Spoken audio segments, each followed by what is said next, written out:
जीवन का गहरा दर्शन। जीवन एक ऐसी यात्रा है जो हमें अनगिनत सवालों से रूबरू कराती है। हम कौन हैं? हमारा उद्देश्य क्या है?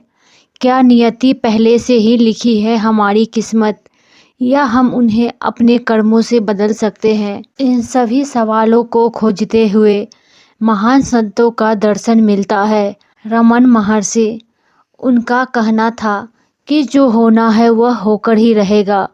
यह केवल कथन नहीं, बल्कि जीवन के गहराइयों को समझने का रास्ता दिखाता है। यह कहानी उस दर्शन के प्रेम, धैर्य और विश्वास के माध्यम से आपके पास लाएगी।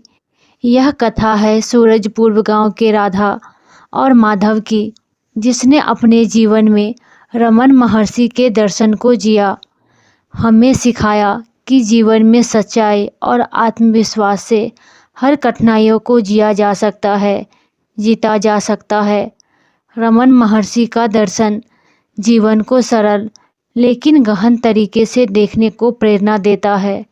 उनके जीवन का मूल है आत्मजांच। मैं कौन हूँ? यह सवाल हमें बाहरी दुनिया से हटाकर अपनी आत्मा की ओर ले जाता है। महर्षि कहते थे कि हमारा सच्चा स्वरूप शाश्वत और अविश्वसनीय है। दुनिया का हर सुख दुख, सफलता असफलता क्षणिक है, लेकिन हमारा असली अस्तित्व इन सब से परे है। यह कथन, जो होना है वह होकर रहेगा, यह हमें सिखाता है कि जीवन की नाव पर हमारा पूरा नियंत्रण नहीं, लेकिन हम अपने भीतर की शांति को हमेशा पा सकते हैं। यह विश्वास हमें सभी चिंताओं से मुक्त करता है और हर पल को स्वीकार करने की ताकत देता है। सूरज एक ऐसा गांव जहां प्रकृति और मानव एक साथ सन्नाट में रहते थे। इस गांव में रहता था एक माधव, बिल्कुल साधारण, जिसका दिल बिल्कुल असाधारण था। माधव की सुबह अनोखी थी। वह सूरज निकलने से पहले नदी किनारे चट्टानों पर जाता, वहां बैठता और घंटों प्रकृति से संवाद करता। गांव वाले उसे अजीब कहते, कुछ तो हंसते मजाक बनाते, कुछ तो पागल भी बोलते, लेकिन माधव के लिए यह सब जीवंत था।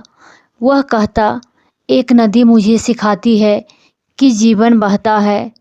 यह हवा मुझे सिखाती है कि जो होना है वह होकर ही बहकर ही रहेगा। मैं तो बस इस पल को जीता हूँ। वह मानवता था कि हर घटना के पीछे एक बड़ा कारण है। जो होना है वह होकर ही रहेगा, लेकिन मैं अपने दिल की आवाज़ सुनूंगा।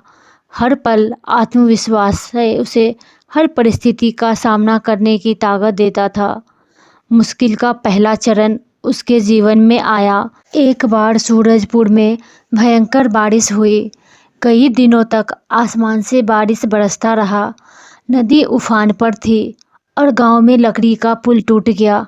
यह पुल गांव वालों के लिए जीवंत रेखा था, क्योंकि इसके बिना बाजार तक पहुंचना असंभव था। गांव वालों ने कहा, अब हमारा क्या होगा? हम भूखे मर जाएंगे। लेकिन माधव ने रमन महर्षि के जीवंत को याद किया। उसने सोचा, अगर जो होना है वह होकर ही रहेगा, तो यह मुश्किल भी कोई सबक लेकर आई होगी। उसने गांव वालों को इकट्ठा किया और कहा, डरने से कुछ नहीं होगा।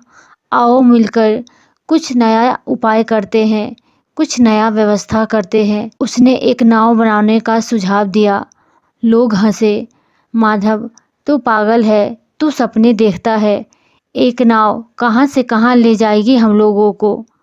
लेकिन माधव ने हार नहीं मानी और कुछ युवाओं से प्रेरित करके जंगल से लकड़ियाँ लाई, रस्सियाँ बांधी और कई दिनों के मेहनत के बाद नाव बनकर तैयार हुआ। जब नाव तैयार हुई तो गांव वालों की आंखों में एक नई चमक, एक नई रोशनी दौड़ रही थी। तभी एक बूढ़ी माँ ने माधव के सर पर हाथ रखा और कहा, बेटा, तूने हमें सिखाया कि मुश्किलें हमें तोड़ती नहीं, बल्कि नया रास्ता दिखाती है। माधव ने मुस्कुराकर जवाब दिया, यह सब विश्वास का कमाल है। जो होना तय है वह होकर रहेगा, लेकिन हम अपने कर्म से उसे पहले से और भी अधिक सुंदर बना सकते हैं। वीडियो अच्छी लगी तो लाइक, शेयर एंड चैनल को सब्सक्राइब करें।